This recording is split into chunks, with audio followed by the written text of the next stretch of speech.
रूपा तू ठीक तो है ना। देख यार तू टेंशन मत ले। जो होना था वो तो हो ही चुका है। तू सुन रही है ना मैं क्या कह रहा हूँ। अर्जुन रूपा से कहता है तो वह जवाब में कुछ नहीं कहती। उसे तो अभी यकीन ही नहीं हो रहा है कि जिस इंसान से वह कुछ घंटों पहले मिली थी अब वह इस दुनिया में नहीं है। उसे बहुत दुख होता है क्योंकि कहीं ना कहीं वह अभी भी उससे प्यार करती थी। उसके दिल में अभी भी राहुल था, लेकिन इस तरह से वह ख़त्म हो जाएगा उसने नहीं सोचा था। अर्जुन रूपा को दुखी देखता है तो उसे भी दुख होता है, पर वह ऐसी स्थिति में कर भी क्या सकता है। रूपा रात ज़्यादा हो गई है, तुझे अब सोना चाहिए। छोड़ना यार ये सब, अब उसके बारे में सोचकर कोई फ़ायदा नहीं है। तुझे अपने आप को संभालना होगा, नहीं तो सब परेशान हो जाएंगे। अर्जुन आगे उससे कहता है तो वह उसे गीली आंखों से देखने लगती है। तो अर्जुन उसे इशारे से नहीं रोने के लिए कहता है तो फिर वह रोते हुए अर्जुन के गले से लग जाती है। नहीं यार ऐसे नहीं रोते हैं, तू शांत हो जा रूपा, मत रो यार। रूपा सब ठीक हो जाएगा, प्लीज़ रो मत, नहीं तो अंकल आंटी परेशान हो जाएंगे। अर्जुन उसे बहलाते हुए कहता है तो वह हिचक हिचक कर रोई जा रही है। फिर अर्जुन रूपा को उसके बिस्तर पर ले जाता है और उसे बिस्तर पर लेटाता है। वह रूपा के बहे हुए आंसुओं को प्यार से पोंछता है तो रूपा उसे सिसकते हुए देख रही है। उसे अंदर से बहुत दुख हो रहा है। अब बिना कुछ और सोचे सोने की कोशिश करो, नहीं तो सपनों में आकर बहुत पिटाई करूँगा, देखना। अर्जुन रूपा के माथे पर हाथ सहलाते हुए प्यार से कहता है तो वह रोते हुए मुस्कुरा देती है तो अर्जुन भी मुस्कुरा देता है। अर्जुन मैं ठीक हूँ, तुम भी घर चले जाओ, आराम कर लो, रूपा अपने आप को संभालते हुए कहती है। उसका गला भरा हुआ है। अर्जुन मुस्कुराते हुए हाँ में मुंडी हिलाता है। हाल में रूपा के पिताजी चिंतित भाव से बैठे हैं। बगल में पत्नी सुधा जी साड़ी के पल्लों की गांठ बांधते खोलते हुए बैठी हैं। वह घबराई हुई हैं अपनी बेटी को लेकर। इतने बड़े घर के बच्चों को भी भला किस चीज़ की कमी होती होगी जो ऐसा करने तक की नौबत आ गई है। पति विजय चिंतित होते हुए कहते हैं तो सुधा जी उनकी तरफ दुखी भाव से देखती हैं। सुधा जी घबराई हुई हैं, जैसे उनकी गीली आंखें कुछ समझ ना पा रही हों कि यह सब क्या हो रहा है। मुझे डर लग रहा है कि कहीं हमारी बच्ची पे कोई उंगली ना उठाए।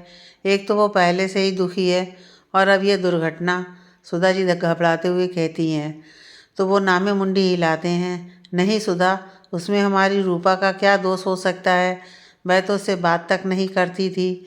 मुझे तो लगता है कोई आपसी मतभेद हुआ होगा, इसलिए गुस्से में आकर उसने ऐसा कर लिया होगा। पति विजय पत्नी को समझाते हुए कहते हैं तो सुधा जी को थोड़ा हल्का महसूस होता है। तभी रूपा के कमरे से अर्जुन बाहर आता है। सो गई क्या वो, या अभी भी रो ही रही है, मम्मी जी अर्जुन को आता देख पूछ पड़ती हैं। तो पिताजी चिंतित भाव से अर्जुन को देख रहे हैं। सोई तो नहीं है, पर अब वह ठीक है, सोने की कोशिश कर रही है। आप लोग परेशान मत होइए, वो ठीक है, अर्जुन जवाब में कहता है। तो मम्मी जी चैन की सांस लेती हैं। अच्छा बेटा तुम भी अपने घर जाओ, रात काफ़ी हो चुकी है, विजय जी कहते हैं। ठीक है अंकल जी, मैं चलता हूँ। अगर कोई दिक्कत होती है तो मुझे फ़ोन करिए, मैं आ जाऊँगा, अर्जुन अंकल की तरफ देखते हुए कहता है और फिर जाने लगता है। तो फिर सुधा जी भी उठ खड़ी होती हैं। अब तुम कहाँ जा रही हो, पति विजय जी पत्नी से पूछ पड़ते हैं। एक बार रूपा को देख कर आती हूँ, मेरा मन नहीं मान रहा, पत्नी सुधा जी कहती हैं। सुधा तुम परेशान मत हो, अभी उसे अकेला ही रहने दो, वह मेरी बेटी है, वह कमज़ोर नहीं है, उसे अपनी लड़ाई खुद लड़ने दो। पति विजय जी पत्नी को समझाते हुए कहते हैं। तो वह हाँ में सहमति जताते हुए किचन की तरफ जाने लगती हैं, पर मन की बेचैनी को छोड़ नहीं पा रही हैं। रह रहकर उनके मन में बुरे ख्याल आ रहे हैं। नाइट लैम्प को जलाती बुझाती रूपा बिस्तर पर उदास सी लेटी हुई है। उसे नींद नहीं आ रही है। जहन में राहुल छाया हुआ है। वह कैसे आत्महत्या कर सकता है, वह तो एक स्मार्ट लड़का था, वह तो ज़िंदगी जीना चाहता था, कहीं मेरी वजह से तो नहीं, या फिर घर पे कोई बहस हुई होगी। पर उसने मरने के बारे में सोचा ही क्यों। उसकी जो भी समस्या परेशानी थी वह उसका सामना भी तो कर सकता था ना, पर उसे सुसाइड करने की ज़रूरत नहीं थी।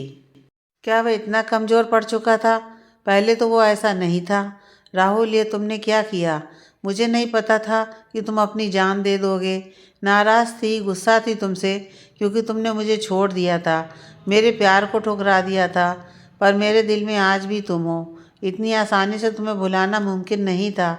आज भी तो वह मुझसे प्यार मांगने आया था और मैंने उससे ठीक से बात भी नहीं किया। कहीं मेरी बातों से उसका दिल तो नहीं दुखा होगा। राहुल, तुमने ऐसा क्यों किया? क्यों तुमने हार मान लिया? एक बार लड़ तो लेते। ऊपर रोते हुए मन ही मन कह रही है। उसकी आंख से आंसू बह रहे हैं। उसे राहुल के साथ बिताए हुए पुराने दिन याद आने लगते हैं। 2 साल पहले गोवा के बीच पे लहरों के बीच रूपा खिलखिलाते हुए दौड़ रही है। राहुल पीछे पीछे उसे पकड़ने को दौड़ रहा है। रूपा चहकते हुए भाग रही है, उसे छका रही है। रूपा, रूपा रुको ना यार, अब मुझसे और दौड़ा नहीं जा रहा है। राहुल बीच पे दौड़ते हुए रूपा से कहता है तो वह हंस पड़ती है। वह हाँफने लगता है। राहुल, पकड़ सकते हो तो पकड़ो मुझे, नहीं तो हार मान लो। रूपा चहकते हुए राहुल से कहती है और फिर दौड़ने लगती है। राहुल कभी हार नहीं मानता है, यह तुम भी जानती हो। राहुल रूपा की तरफ दौड़ते हुए कहता है तो वह दौड़ते हुए मुंह बनाकर चिढ़ाती है और फिर हंस पड़ती है। तुम मुझे नहीं पकड़ सकते हो, रूपा चिढ़ाते हुए कहती है। तो राहुल हाँफते हुए दौड़ रहा है। तो तुम चैलेंज दे रही हो? राहुल हाँफते हुए पूछता है। उसके माथे से पसीना टपक रहा है। रूपा छकाते हुए आगे आगे दौड़ रही है। हाँ मेरे जानू, पकड़ लो मुझे और मैं तुम्हारी हो जाऊंगी, रूपा हाँफते हुए कहती है और फिर दौड़ती है। राहुल उसे आश्चर्य से देखता है। सोच लो, फिर रोना मत, राहुल सतर्क करते हुए कहता है। तो वह खिलखिला पड़ती है। पहले मुझे छूकर तो देखो, मछली हूँ मैं, गहरे पानी में गुम हो जाऊंगी, तुम पकड़ नहीं पाओगे, रूपा छकाते हुए कहती है और खिलखिलाती है। तभी राहुल दौड़ते हुए रूपा को पकड़ लेता है और उसे रेत पर गिरा देता है। फिर वह उसके दोनों हाथों को दबाते हुए उसके ऊपर लेट जाता है। रूपा छटपटाने लगती है। अब बताओ, पकड़ लिया ना तुम्हें, अब तो तुम मेरी हो ना, राहुल रूपा की बाजुओं को दबाए हुए कहता है। तो वह अपने आप को छुड़ाने की कोशिश करती है। छोड़ो ना राहुल, दुख रहा है मुझे, रूपा अपने आप को छुड़ाते हुए कहती है। मगर राहुल कसकर उसे पकड़ा हुआ होता है और मुस्कुरा रहा होता है। बिल्कुल भी नहीं, आज तो तुम्हें खा जाऊंगा, बहुत दौड़ आया है मुझे, राहुल रोमांटिक होते हुए कहता है। तो रूपा डर जाती है और कोई मौका ढूंढती है कि राहुल को अपने ऊपर से कैसे हटाया जाए। नहीं राहुल, मेरा हाथ छोड़ो, सच में दुख रहा है यार, रूपा गिड़गिड़ाते हुए कहती है। तो उसे हंसी आ जाती है। फिर वह रूपा पे तरस खाते हुए उसके बाजुओं को ढीला करता है। तो रूपा मौके का फ़ायदा उठाते हुए उसे धक्का मारती है और वह जल्दी से उठकर भागने लगती है और ज़ोर ज़ोर से हंसने लगती है। तो ये लो, भाड़ में जाओ तुम, रूपा हंसते हुए कहती है और भागने लगती है। ये तो चीटिंग है यार, राहुल रेत पर पड़ा हुआ आश्चर्य से कहता है। तो तुम कौन सा शरीफ हो, गली के मवाली, रूपा लहरों के बीच दौड़ते हुए कहती है। तो राहुल रेत पे लेटा मुस्कुरा रहा होता है। उसे रूपा का पागलपन अच्छा लगता है। रूपा समुद्र की लहरों के साथ खेलने लगती है। एक लहर राहुल को अपने आगोश में लेते हुए चली जाती है। वर्तमान समय में किसी बर्तन गिरने से रूपा की आंख खुलती है। वह झिझक जाती है। सामने दीवार पर एक समुंदर की लहरों वाली तस्वीर लगी हुई है, जिसे देखकर वह बेचैन सी होने लगती है। उसकी आंखें सूज जाती हैं। फिर वह टेबल पर रखा बॉटल उठाकर पानी पीने लगती है।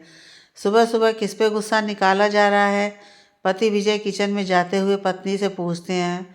तो सामने फर्श पर चाय का टोप गिरा हुआ होता है। पत्नी सुधा का हाथ भी जल जाता है।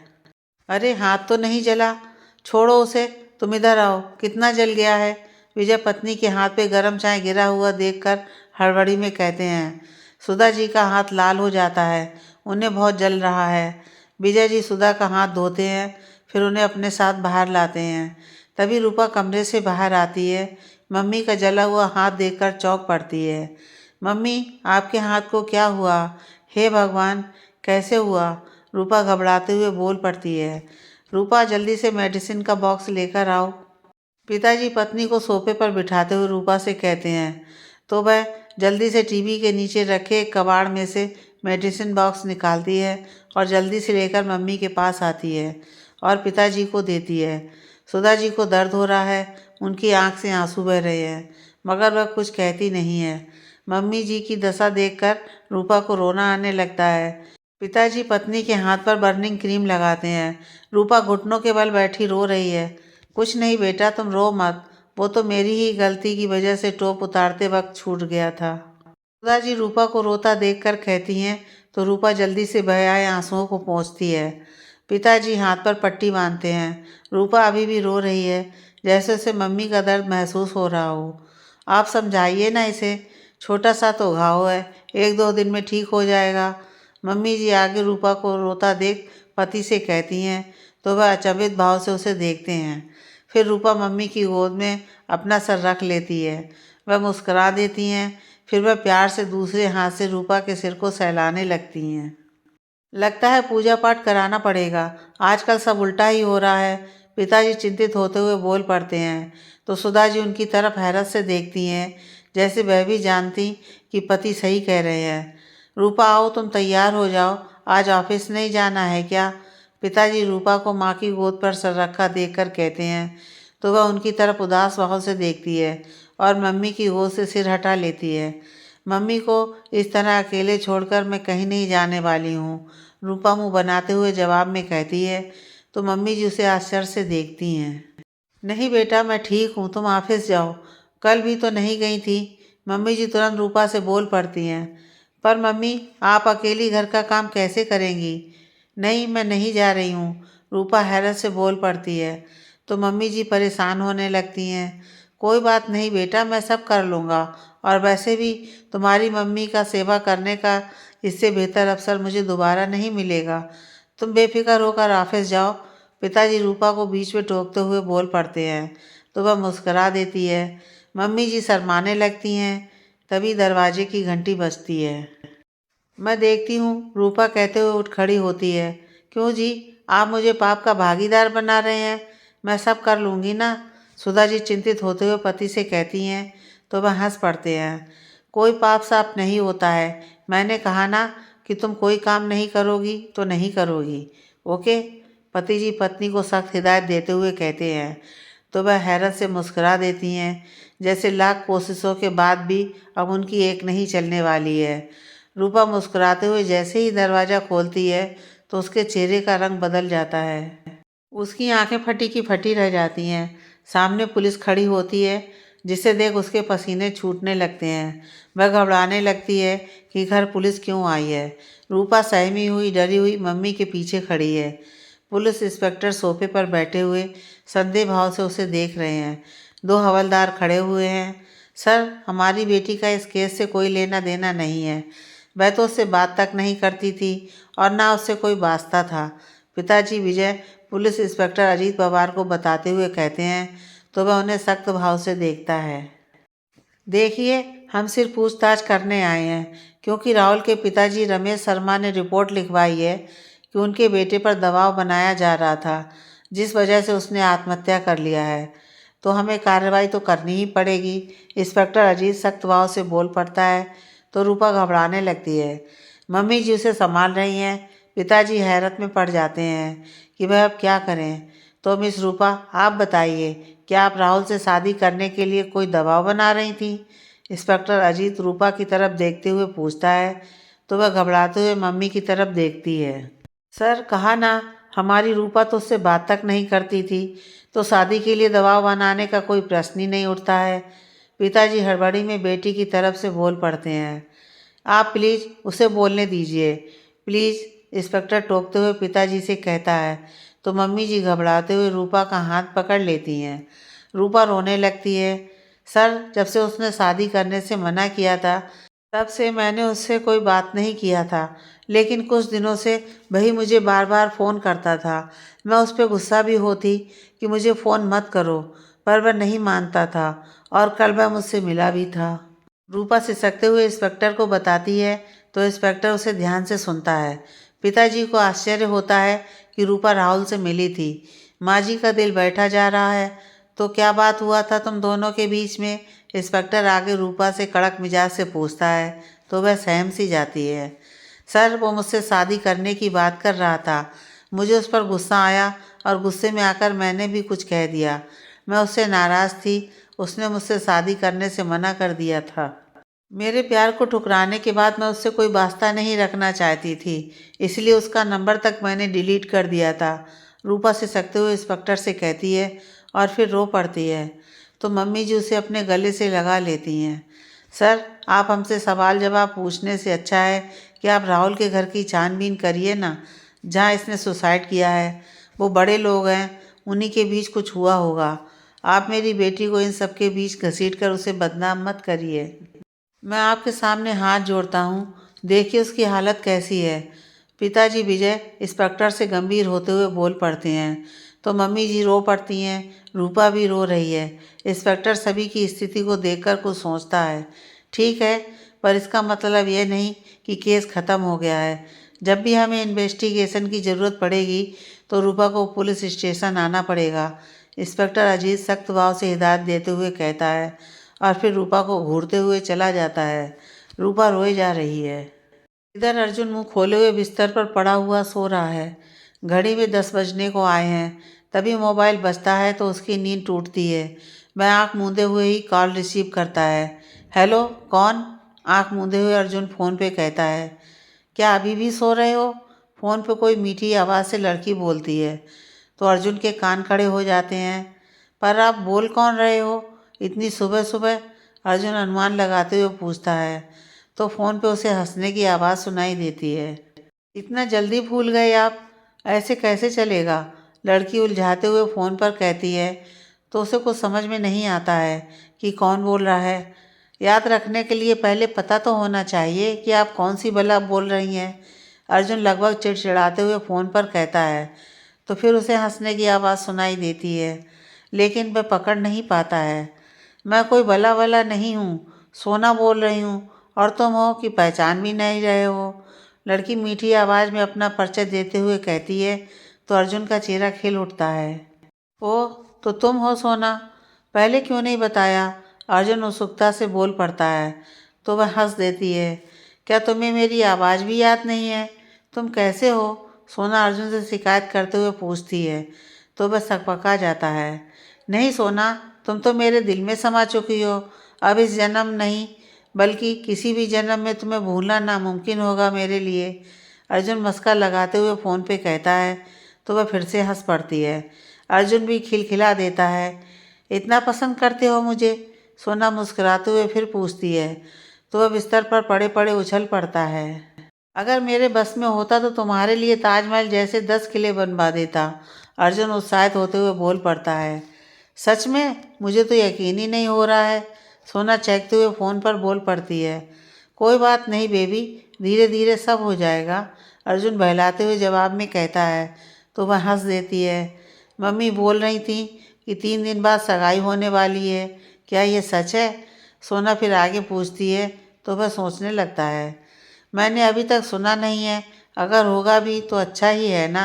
और वैसे भी अब मुझसे और सब्र नहीं होता है जब से तुमको देखा है, अर्जुन उत्सुकता से कहता है।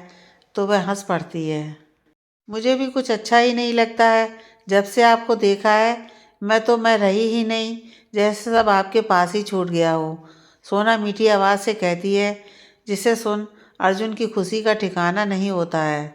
अर्जुन, अर्जुन, क्या तुम अभी भी सो रहे हो? अर्जुन की मम्मी आते हुए चिल्लाती हैं। तो वो हड़बड़ा जाता है कि कहीं मम्मी ना आ जाएं। अच्छा, बाद में फ़ोन करता हूँ, मम्मी आ रही हैं, बाय। अर्जुन जल्दबाजी में फ़ोन पे कहता है और फिर फ़ोन कट कर देता है। क्या हुआ मम्मी, सोने भी नहीं देती हो चैन से? अर्जुन मम्मी को गुस्से से कमरे में आता हुआ देख बोल पड़ता है। तो उन्हें आश्चर्य होता है।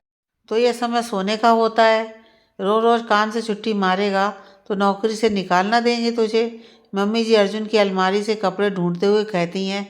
तो वह चौंक पड़ता है और बिस्तर छोड़ देता है। अरे मम्मी, शुभ शुभ बोलो, आजकल वैसे भी बॉस का मूड ठीक नहीं रहता है। अगर नौकरी से निकाल दिया ना तो फिर मेरे से पैसे मत मांगियो। अर्जुन तुरंत हैरत से बोल पड़ता है और अंगड़ाई लेता है। तो मम्मी जी गुस्से से उसकी तरफ देखती हैं। तो फिर उठना, गधे की तरह पड़ा क्यों है? मम्मी जी गुस्से से बोल पड़ती हैं। तो वह आईने के सामने खड़ा होकर खुद देखने लगता है। मम्मी अब बस भी करो ना, उठ तो गया हूँ। वो देर रात रूपा के घर पे था ना, इसलिए सोने में लेट हो गया था। पर आप तो पीछे ही पड़ जाते हो, अर्जुन आईने पर देखते हुए कहता है। तो मम्मी जी कपड़े लेते हुए अलमारी बंद करती हैं। चल जल्दी से आजा, बातों से तो तेरे से कोई जीत ही नहीं सकता है। मम्मी जी अर्जुन के कपड़े लिए हुए कहती हैं और बाहर की तरफ जाने लगती हैं, जैसे वह किसी बात को लेकर गुस्से में हों। अर्जुन अपना निकला हुआ पेट देख रहा है तो आईने के बगल पर वरुण धवन के सिक्स पैक वाली फ़ोटो को देखता है। जैसे उसे यकीन है उसकी तरह वह कभी नहीं बन सकता है। इंस्पेक्टर अजीत गाड़ी चलाते हुए किसी को फ़ोन कर रहे हैं। पीछे 2 हवलदार बैठे हुए हैं। सर, लड़की से तो बात किया है हमने, पर वह तो इस केस में इन्वॉल्व नहीं लगती है।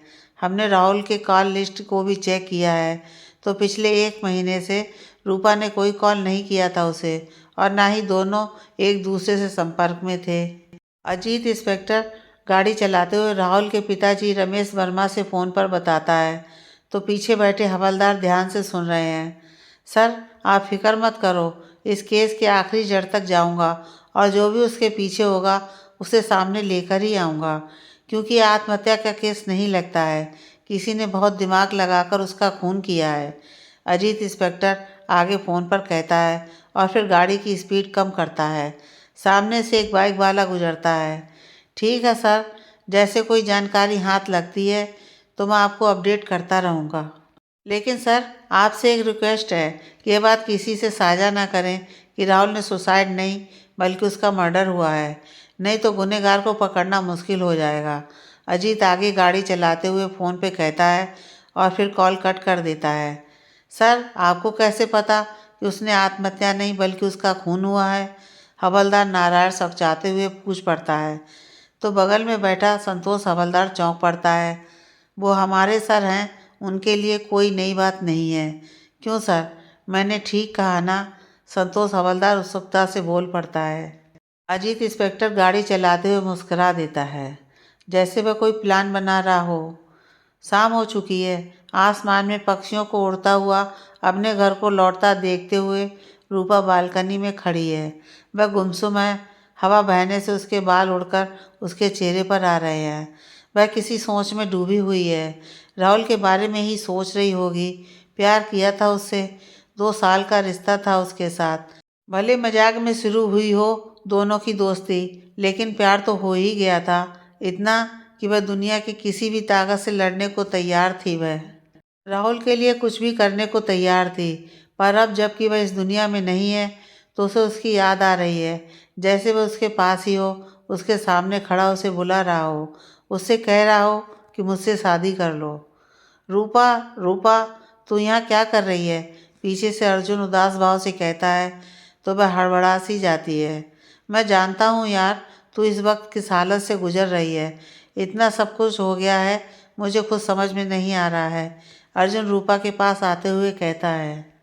रूपा सामने डूब रहे सूरज को देख रही है। फिर अर्जुन रूपा का हाथ पकड़ लेता है। रूपा, तू सुन रही है ना मुझे? तुझे अपने आप को संभालना होगा, तुझे मजबूत होना होगा। पता नहीं आगे और क्या होने वाला है। अर्जुन रूपा को दिलासा दिलाते हुए कहता है तो वह उसकी तरफ उदास भाव से देखती है। हाँ रूपा, तुझे कमज़ोर नहीं होना है। देख अंकल आंटी की क्या हालत हो रही है। तू उनकी इकलौती बेटी है, तेरी जिम्मेदारी बनती है कि उन्हें कोई तकलीफ टेंशन ना हो। अर्जुन रूपा को समझाते हुए कहता है तो वह उसे उम्मीद भरे भाव से देखने लगती है। कुछ भी हो जाए रूपा, मैं तेरे साथ हूँ और हमेशा साथ रहूँगा। तू खुद को अकेला मत समझ, तेरा यह बुद्धू दोस्त तेरे साथ हमेशा रहेगा। तू फिक्र मत कर, सब ठीक हो जाएगा। अर्जुन रूपा की आंखों में देखते हुए आत्मविश्वास से कहता है ताकि उसे उस पर यकीन हो जाए। रूपा की आंख भर आती है और जैसे ही वह अर्जुन की तरफ एक कदम बढ़ाती है कि उसका सर घूमने लगता है। उसकी आंखों के सामने अंधेरा सा छाने लगता है और वह गिरने लगती है, मगर तब तक में अर्जुन उसे जल्दी से पकड़ लेता है। डॉक्टर को रूपा के कमरे से बाहर आता हुआ देख पिताजी मम्मी जी उनकी तरफ बढ़ चलते हैं। मम्मी जी घबराई हुई रो रही हैं। डॉक्टर, क्या हुआ है उसे? वह ठीक तो हो जाएगी ना? पिताजी विजय डॉक्टर से घबराते हुए पूछते हैं तो मम्मी का दिल बैठा जा रहा है। घबराने की कोई बात नहीं है, वह अब ठीक है। टेंशन लेने की वजह से बीपी बढ़ गया था और उसी वजह से उसे चक्कर आ गए थे। दवाई दे दिया है, लेकिन आगे से ध्यान रखें कि वह ज़्यादा तनाव ना ले। ठीक है, मैं चलता हूँ, डॉक्टर पिताजी को बताते हुए कहते हैं तो वह चैन की सांस लेते हैं। मम्मी जी मन ही मन भगवान का शुक्रिया अदा करने लगती हैं। फिर डॉक्टर जाने लगते हैं। साथ में पिताजी भी उन्हें दरवाजे तक छोड़ने को जाते हैं। तभी अर्जुन सामान्य भाव से रूपा के कमरे के बाहर जाता है तो सामने आंटी को घबराया देख वह समझ जाता है कि उनके दिल पर क्या बीत रही होगी। आंटी आप परेशान मत होइए, उसे कुछ नहीं हुआ है, वो तो ऐसे ही उसे चक्कर आ गया था, बाकी सब ठीक है। अर्जुन आंटी को बहलाते हुए कहता है ताकि वह परेशान ना हो। क्या वह सो रही है? मुझे देखना है उसे, आंटी जी परेशान होते हुए कहती हैं तो अर्जुन नामे मुंडी हिलाता है। नहीं आंटी, अभी आप उससे मत मिलिए। वह पहले से अपने आप को दोषी मान रही है कि जो भी हो रहा है वही सबकी वजह है। आप बाद में मिल लीजिए उससे, अभी उसे आराम करने दीजिए, अर्जुन आंटी को समझाते हुए कहता है तो आंटी रो पड़ती हैं। सुधा, अर्जुन सही कह रहा है, तुम ही इस तरह से रोगी तो उसे कौन संभालेगा? हाँ बताओ, पति विजय जी उनकी तरफ आते हुए बोल पड़ते हैं तो वह जल्दी से अपने आंसू पोंछने लगती हैं। आंटी आप बिल्कुल भी फिक्र मत करिए, डरने की तो कोई बात है ही नहीं, ठीक है। अर्जुन आंटी को उदास देख बोल पड़ता है तो उन्हें थोड़ा हल्का महसूस होता है, लेकिन मन अभी भी मचल रहा है। अंकल कुछ दवाइयाँ डॉक्टर ने लिखी हैं, मैं कल ला कर देता हूँ। इस वक्त मेडिकल शॉप तो बंद हो गए होंगे। अर्जुन अंकल की तरफ देखते हुए कहता है कोई बात नहीं बेटा, कल ही ला देना, अंकल जी सोफे पर बैठे हुए जवाब में कहते हैं तो अर्जुन धीरे से मुस्कुरा देता है। अच्छा तो मैं चलता हूँ, अर्जुन अंकल को बताते हुए जाने लगता है। मम्मी जी चुपके से रूपा के कमरे का दरवाज़ा खोलकर उसे देख रही हैं। वह सो रही है। पिताजी अपने में मुस्कुरा देते हैं कि ये माँओं का दिल जब तक अपने आप को संतुष्ट नहीं कर लेता है तो तब तक मानता ही नहीं है। अर्जुन अपनी घर की तरफ जाते हुए मोबाइल देखता है तो 10 छूटी हुई कॉल सोना के नंबर की होती हैं। वह चौंक पड़ता है कि अब तो मेरा बचना नामुमकिन है। अर्जुन तुरंत सोना को फ़ोन लगाते हुए मन ही मन कहता है सॉरी बेबी, सॉरी ऑफिस में बिजी था तो मोबाइल देख ही नहीं पाया, प्लीज़ तुम गुस्सा मत होना, अर्जुन बड़बड़ाते हुए फ़ोन पर सोना से कहता है। आपको सफाई देने की कोई ज़रूरत नहीं है, मुझे पता है आप अपने काम के प्रति बहुत ईमानदार हैं, मैं कोई गुस्सा वुस्सा नहीं हूँ। सोना अपने कमरे की खिड़की के पास खड़ी हुई बोल पड़ती है तो अर्जुन का दिल गदगद हो जाता है कि कितनी प्यारी है वो। ओ सोना, तुम कितनी अच्छी हो, कितना जल्दी समझ लेती हो, मेरे तो भाग्य ही खुल गए कि तुम जैसी प्यारी लड़की से मेरी शादी होने वाली है, अर्जुन उत्साहित होते हुए फ़ोन पर कहता है तो सोना हंस देती है। अच्छा तो ये बात है, तो फिर कल मुझसे शॉपिंग मॉल पर मिलने आओगे? सोना मुस्कुराते हुए फ़ोन पर कहती है तो उसे अजीब लगता है। शॉपिंग मॉल पर क्यों? अर्जुन दुबदा भाव से चलते पूछता है तो उसकी बगल से एक कुत्ता भौंकते हुए दौड़ता है।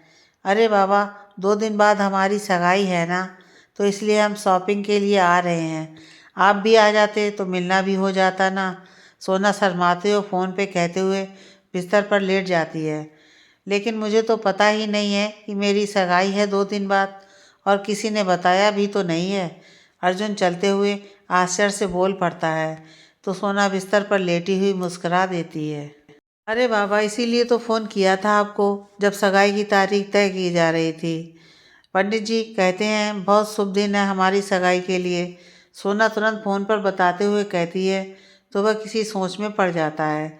शायद वह रूपा के बारे में सोचने लगता है। आप कुछ बोल क्यों नहीं रहे हो? क्या आप खुश नहीं हो? सोना बिस्तर पर लेटी हुई उदास भाव से पूछती है तो वह हड़बड़ा जाता है, जैसे सोना उसके दिमाग को पढ़ रही हो।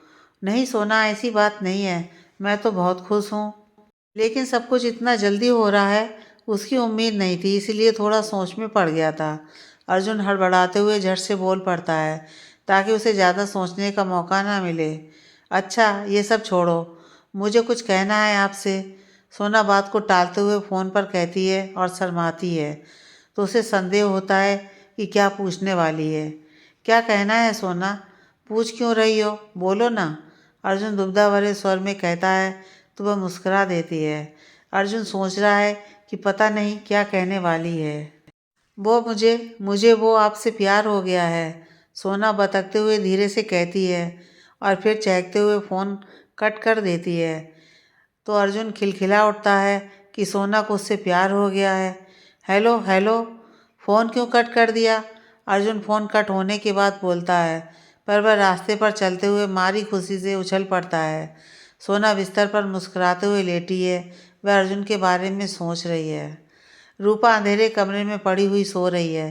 खिड़की खुली हुई है। बाहर से थोड़ा थोड़ा सड़क की लाइट की रोशनी कमरे में आ रही है। रूपा गहरी नींद में है। तभी उसकी खिड़की के पर्दे उड़ने के शोर से नींद खुलती है और वह जैसे ही सोते हुए धीरे से आँख खोलती है कि सामने उसे राहुल का चेहरा नजर आता है तो वह डरते हुए चीख पड़ती है। वह डरते हुए आँख मूंद लेती है। वह कँपकँपा रही होती है। पसीने की बूंदें उसके माथे पर उभर आती हैं। वह कुछ देर तक डरते हुए आँख मूंदे रहती है। वह सिसक रही है। जब उसे आभास होता है कि उसके आसपास कोई नहीं है तो वह डरते हुए धीरे धीरे आँख खोलती है। सामने कोई नहीं है। वह सिसकते हुए जल्दी से लाइट चालू करती है तो कमरे में कोई नहीं दिखता है। वह हाँफ रही होती है, फिर खुद को संभालती है कि ये मेरा भ्रम है। राहुल तो मर चुका है, वह कैसे आ सकता है। फिर वह तकिए को अपने सीने से लगाते हुए लेटती है और लाइट चालू ही रहती है। फिर वह आँख मूंदकर सोने की कोशिश करती है। सुबह होती है। सूरज की किरणें बिखर रही हैं। रूपा की मम्मी जी जैसे ही बिस्तर से उठती हैं वैसे ही पति विजय जी उनकी बाँह पकड़ते हैं तो वह चौंक पड़ती हैं। कहाँ जा रही हो? चुपचाप आराम करो। आज से घर का सारा काम मैं करूँगा और तुम तब तक कुछ नहीं करोगी जब तक तुम्हारा हाथ ठीक नहीं हो जाता। पति विजय सख्त हिदायत देते हुए पत्नी से कहते हैं तो वह अपना माथा चढ़ा लेती हैं कि क्या मुसीबत है, ये आप क्या कह रहे हैं। मुझसे सारा दिन पढ़ा नहीं जाएगा और आपको क्या आता है। कम से कम मुझे अपने साथ तो ले लीजिए ताकि मैं आपको बता तो सकूं कि क्या कैसे करना है। पत्नी सुधा जी हैरत भाव से बोल पड़ती हैं तो विजय जी समझ जाते हैं कि बात तो पते की है। अच्छा ठीक है, लेकिन इसका मतलब यह नहीं कि तुम्हें कुछ करने दूंगा। पति सहमति जताते हुए सख्ती से कहते हैं तो सुधा जी मुस्कुरा देती हैं कि जी हुजूर, जैसी आपकी मर्जी। फिर दोनों बिस्तर छोड़ने लगते हैं। अर्जुन की माँ गैस पर रखी उबल रही चाय पे दूध डालती हैं तो पैर पटकते हुए मुंह फुलाए हुए अर्जुन आता है। मम्मी, ये बहुत गलत है ना। कल मेरी सगाई है और मुझे कोई बताना भी ज़रूरी नहीं समझता। अर्जुन लगभग गुस्से में कहता है तो मम्मी जी असहज सी हो जाती हैं। तो उसमें कौन सी बड़ी बात है, अब तो पता चल गया ना। मम्मी जी व्यस्तता भाव से जवाब में कहती हैं और फिर चाय पर अदरक डालने लगती हैं। अर्जुन उनकी बगल में आकर खड़ा हो जाता है। मम्मी, ये क्या बात हुई? मतलब बंदे की सगाई होने वाली है और उसकी कोई तैयारी नहीं करनी है आपको? अर्जुन सवालिया भाव से मम्मी से पूछते हुए कहता है तो वह बिना अर्जुन की तरफ देखे कप को ट्रे पर रखने लगती हैं। अरे तू लड़की थोड़ी ना है जो ब्यूटी पार्लर जाकर सजना है तुझे, और ये बच्चों की तरह बातें मत किया कर मेरे से। मम्मी जी चाय को चमचे से चलाते हुए कहती हैं तो उसे गुस्सा आ जाता है।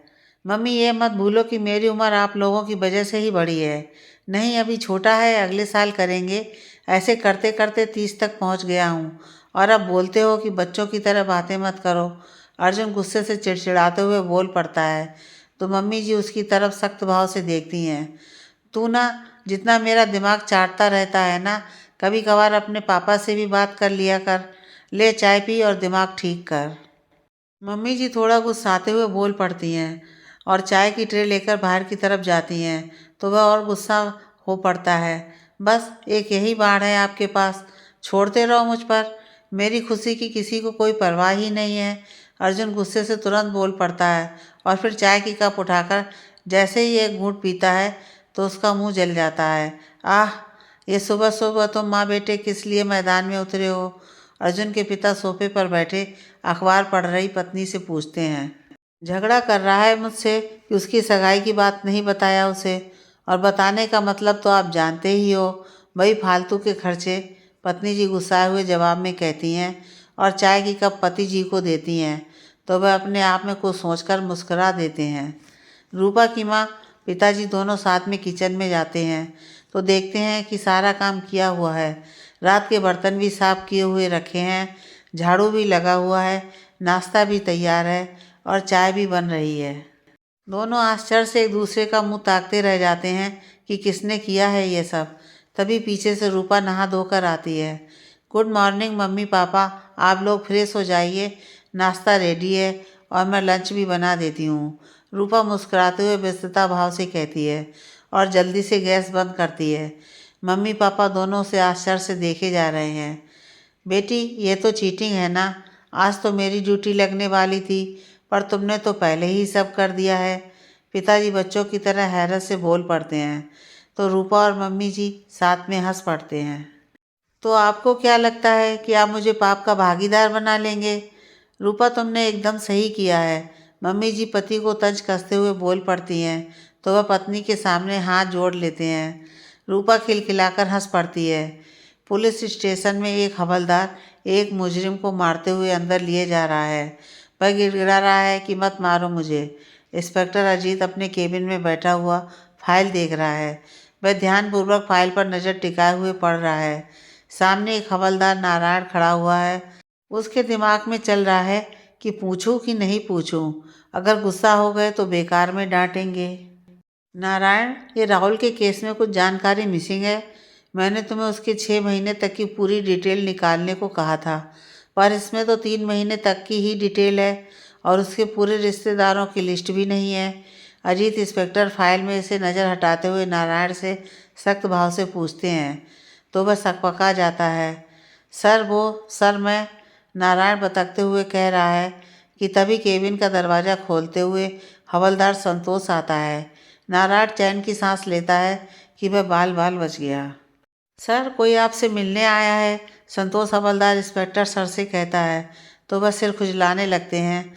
मेरे पास टाइम नहीं है, अभी मैं किसी ज़रूरी काम में हूँ, बाद में आने को कहो। अजीत इंस्पेक्टर जवाब देते सख्त भाव से कहता है और फिर नारायण की तरफ इशारा करता है कि आगे बताओ। लेकिन संतोष हवलदार चुपचाप किनारे होता है तो सामने रूपा गंभीर भाव से खड़ी इंस्पेक्टर को देख रही होती है। अजीत चौंकते हुए अपनी कुर्सी छोड़ देता है कि ये बिना बुलाए पुलिस स्टेशन क्यों आई है।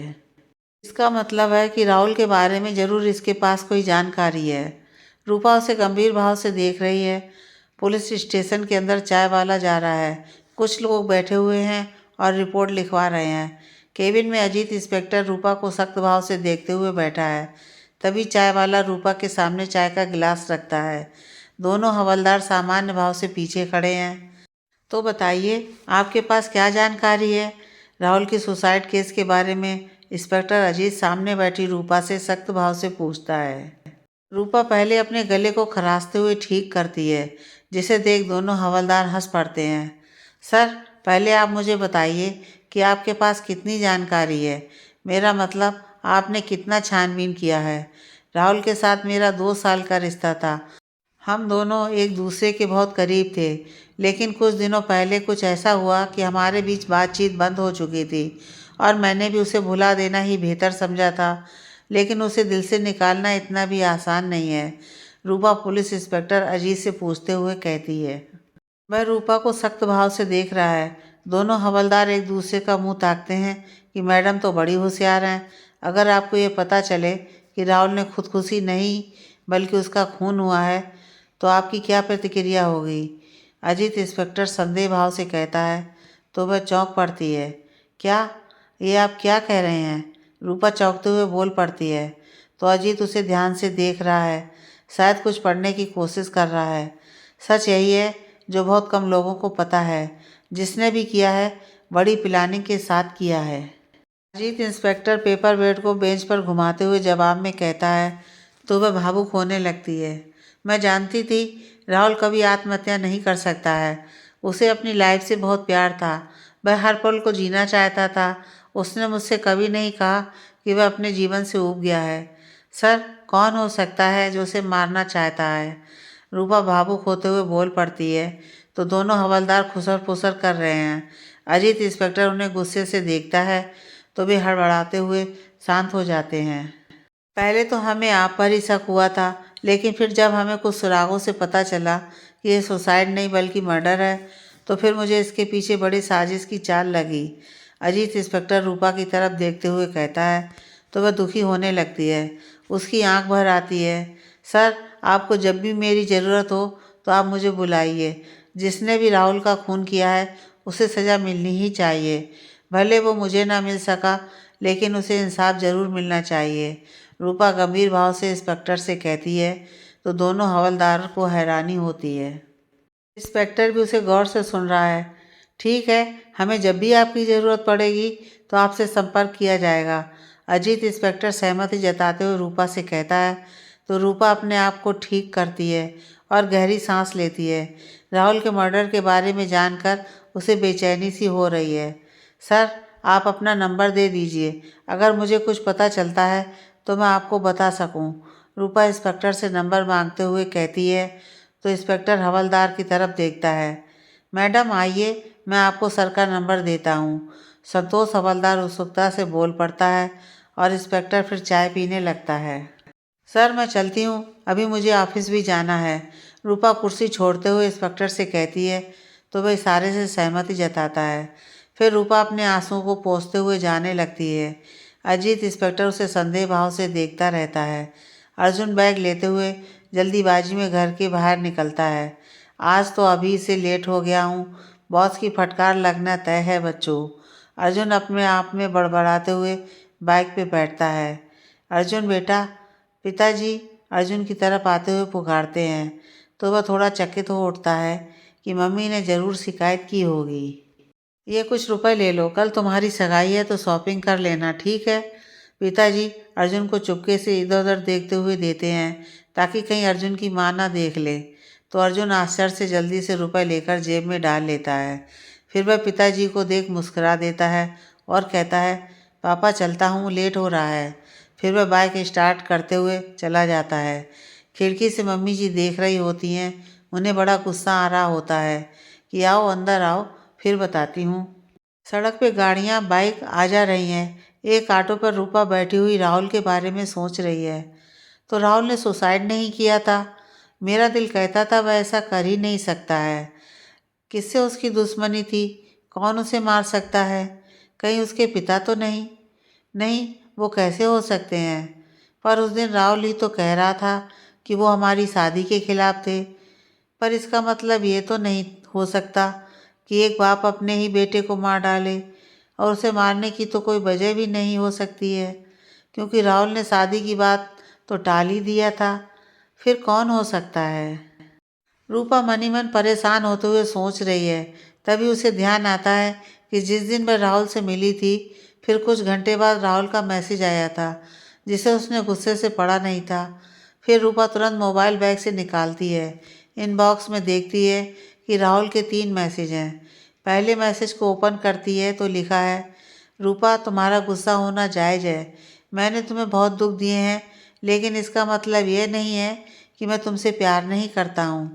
पहला मैसेज पढ़ते ही रूपा भावुक होने लगती है। फिर वह दूसरा मैसेज ओपन करती है। रूपा, मेरे पहले भी कई लड़कियों से रिलेशनशिप रहे हैं, जिनमें से ज़्यादातर लड़कियां मुझसे नहीं बल्कि मेरे बैकग्राउंड को पसंद करती थीं, पर तुम उन सब में अलग थीं। इसलिए जब हमने घर से भागने का प्लान बनाया था तो मैंने मना किया था क्योंकि मैं तुमसे शादी करना चाहता था, सभी की सहमति और आशीर्वाद के साथ। पर पापा को हाई स्टेटस वाली लड़की से मेरी शादी करनी थी। मैंने विरोध किया तो वो मुझे घर से निकालने की धमकी देने लगे। दूसरा मैसेज पढ़ते ही रूपा की आंख नम हो गई। उसका मन बिलखने लगा, उसे रोना आ रहा था, लेकिन फिर उसने अपने आप को संभाला और आंसू पोंछते हुए तीसरा मैसेज ओपन किया। रूपा, मैं नहीं जानता कि मैं तुमसे अब दोबारा कभी मिल पाऊंगा अभी कि नहीं। तुम्हें लगता होगा कि मैं बहुत खुश हूँ, लेकिन तुम नहीं जानती कि मेरी ज़िंदगी किस माहौल में गुजर रही है। मैं बहुत अकेला हूँ, इसलिए तुम्हारे पास आया था। शायद तुम मुझे समझ सको, लेकिन तुम्हारी भी क्या गलती है? दिल तो दुखाया ही है मैंने। पता नहीं अब कभी तुमसे मिल भी पाऊंगा कि नहीं। अपना ख्याल रखना, बाय। तीसरा मैसेज पढ़ते ही रूपा अपने आप को संभाल नहीं पाती है। वह फूट फूट कर रोने लगती है। ऑटो ड्राइवर को हैरानी होती है रूपा को रोता हुआ देख। मैडम, आप रो क्यों रहे हो? हॉस्पिटल वगैरह चलूँ क्या? ऑटो ड्राइवर हैरानी से पूछता है तो रूपा सिसकते हुए नामे मुंडी हिलाती है। कुछ नहीं भैया, आप जल्दी चलो, मुझे लेट हो रहा है। रूपा अपने आप को संभालते हुए ड्राइवर से कहती है तो वह ऑटो की स्पीड बढ़ाता है। ऑफिस में कुछ कार्यकर्ता आपस में गपशप कर रहे हैं। वे अर्जुन की शादी के बारे में बातें कर रहे हैं। अर्जुन अपने डेस्क पर बैठा कंप्यूटर पर जल्दी जल्दी काम कर रहा है, बिना किसी को कोई जवाब दिए। और अगर जवाब दिया तो उसका मतलब तो उसे पता ही है कि पार्टी दो, ये करो, वो करो, ताम झाम। इसलिए वह चुपचाप रहने में ही भलाई समझता है। भाई कम से कम तो मिठाई ही खिला दे। इतने दिनों बाद बंदे की शादी होने जा रही है, थोड़ा तो कुछ करो। एक एम्प्लॉय मजाक करते हुए अर्जुन से कहता है तो वह उसकी तरफ देखता भी नहीं। उसे अजीब लगता है। भाई ऐसे चुप रहने से काम नहीं चलने वाला है, पार्टी तो देना ही पड़ेगा। दूसरा एम्प्लॉय अर्जुन की खिंचाई करते हुए बोल पड़ता है तो वह उन्हें गुस्से से देखता है और फिर मुस्कुरा पड़ता है। जब शादी में गिफ्ट लेके आना तो जी तोड़कर पार्टी कर लेना और खाना भी ठूस लेना, पर अभी से मेरा दिमाग खराब मत करो, मुझे काम करने दो, ओके। अर्जुन टपकते हुए बोल पड़ता है तो वे सभी अपना अपना सा मुँह लिए अपने अपने डेस्क पर बैठ जाते हैं। मगर बंदा हंस रहा होता है। मैंने तो पहले ही कहा था, इस कंजूस से कोई उम्मीद मत रखो, अब पड़ गई ना पिछवाड़े में। एक एम्प्लाई मजे लेते हुए बोल पड़ता है तो अर्जुन काम करते हुए मुस्कुरा देता है।